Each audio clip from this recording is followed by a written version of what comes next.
Toys are quickly growing up and going the way of high tech as the world of robotics enters into the toy industry. I love this stuff. Here with one of the innovators in the industry is Jim Ladderback. Jim?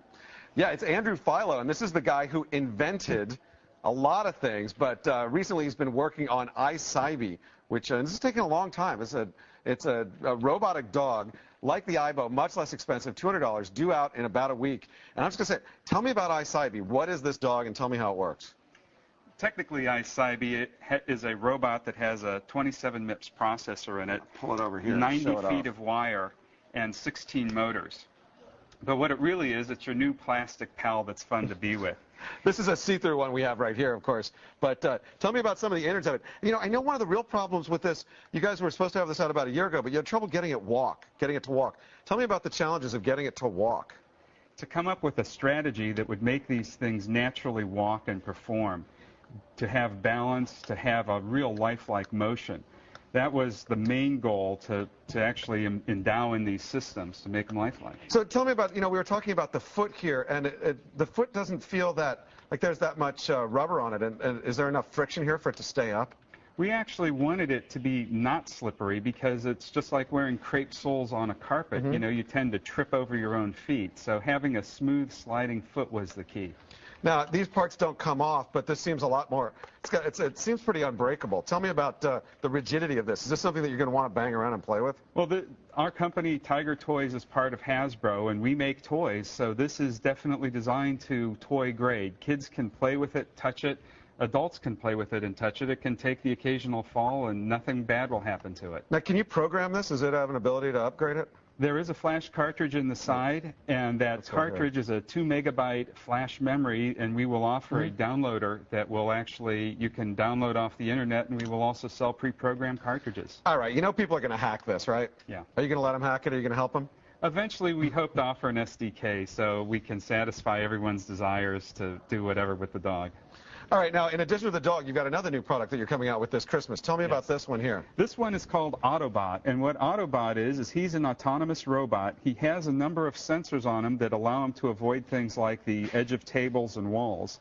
He also has over a 200-word vocabulary and a real spunky 8-year-old type of personality. Okay, so let's talk about these for a minute. We've got a robotic dog here. This is, and tell me the personality and who this is appropriate for and what it does, versus this and who it's appropriate for and what it does. I-cybie has a general-purpose personality that responds to both people and the environment. So if you have a noisy house, the dog will become hyper. If you have a quiet house, he'll become sedate and actually fall asleep. So anyone... All right, so then what about this guy? This one is mainly targeted at younger kids, but it is amazing because it can traverse equally well across hard floors and carpets. Now, I know this one isn't working, but you were talking about the walking nature of it, and you have this, which was an inventor's model. Show me this walking and tell me about that. Well, this one is just an early prototype, and what it has the ability to do is to walk, and I just have a little radio control here, and he can also turn. Now, what's interesting is that in Autobot, this technology is in here. He can actually scamper across the floor, so he can walk very fast using this same technology. All right, so kind of interesting. This is a robot you control just kind of like a remote-controlled car, whereas this is autonomous and I-cybie is autonomous. What about an autonomous robot makes it powerful? What makes it powerful is that it always changes its mood in respect to the people interacting with it. So if you're kind to it, if you pet the dog a lot, he gets very happy, he smiles, he wags his tail. Well, see, this is the thing with you've seen the Robot Wars stuff, and those are just, you know, with the blades spinning and everything. Yes. Those are basically like remote-controlled cars. There's really nothing there. These, as they get more and more interactive, they develop personalities of their own, right? Yes, yes. And how does that personality develop, and why does that, what's better about that? That it always responds to you. When you pet I-cybie, he becomes happy. He'll shake his head, he'll open his mouth, he'll become very happy. He has different moods that he expresses. If you ignore him, he drops his head, he becomes sad, he goes in the corner, he goes to sleep. It's always responding to you rather than you having to physically think about controlling it. Now, it's a pretty amazing set of engineering that put this together, servos and motors. You brought this. Explain this to me and what we're looking at here. Well, this is the leg that actually goes inside of I-cybie. Hold it up right here. Okay. Tell me about it. In it, it actually has embedded servos, and if you think about model airplanes, you know, you could buy model airplane servos for $20, where there's 12 full servos in I-cybie. So just as even in respects to the pricing, I-cybie, the whole robot's cheaper than the servos you would have to buy. All right, well, that's an interesting issue. The IBO started out at $2,500, went down to $1,500. This looks pretty similar for $200. How did you get the price down? By looking carefully at the features that we wanted to incorporate and the benefits to the consumer. Rather than make just a great robot, we wanted to make a personality robot. So we looked at it from that standpoint and utilizing more modern technology. And you have the board in your hand Yeah, right this now. is the board here. Tell me what we're looking at here. Well, this is the board. This has basically everything on it. These are the microphones. On the other side, there's actually the 27 MIPS processor, all the motor drivers. By using the latest technology, it's kind of like when the Newton first came out. It was very expensive. Right. Then the Palm came out, and it was a tenth the cost. All right. How much code is in here? 2 megabytes. 2 meg. That's a lot of programming. Yes. It's a lot of programming. Laura, do we have some questions from chat? Yeah, we do. I'm talking to some of our viewers in the chat room right now, and James wants to know if there's a way to reset the robot. You mentioned you can train its personality. He says, what if you get a dysfunctional toy after a while and you want to start all over again? Can you do that? We do have a reset switch. Well, the other thing is, can you download new personalities? I mean, this is a basic dog personality.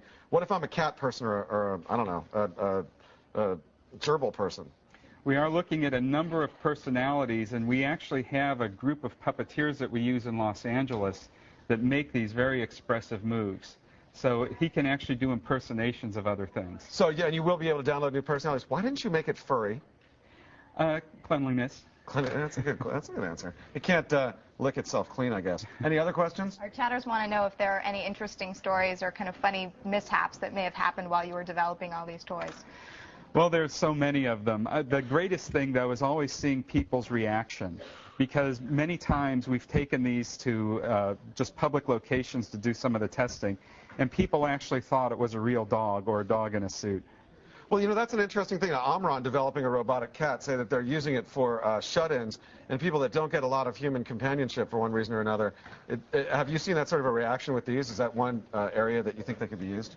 Yes, everybody's loved the dog, and I've even seen 13-month-year-olds, and when the battery, this dog is in the position that indicates it needs a new battery, every time it would see this position, it would start to cry because she wanted to play with the dog more. All right, well, these are toys. They're robots, they're toys, they're fun.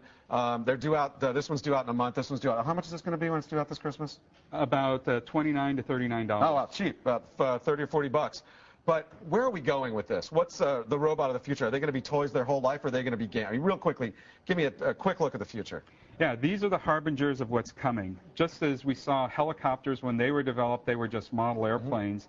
These are the models of what's coming. So we will see robots. We will see practical robots in the house that will do the science fiction fantasies that we all dreamed about. So like a cross between I-cybie and Furby that'll be your butler, your maid, and all that, right? Absolutely. All right, thank you. Andrew Philo, thank you very much for joining us. Been talking with Andrew Philo, who is the toy and robot inventor and invented this. And little I-cybie is due out in about a week, and we will be coming up with a full review of this in the next couple days here on Tech TV.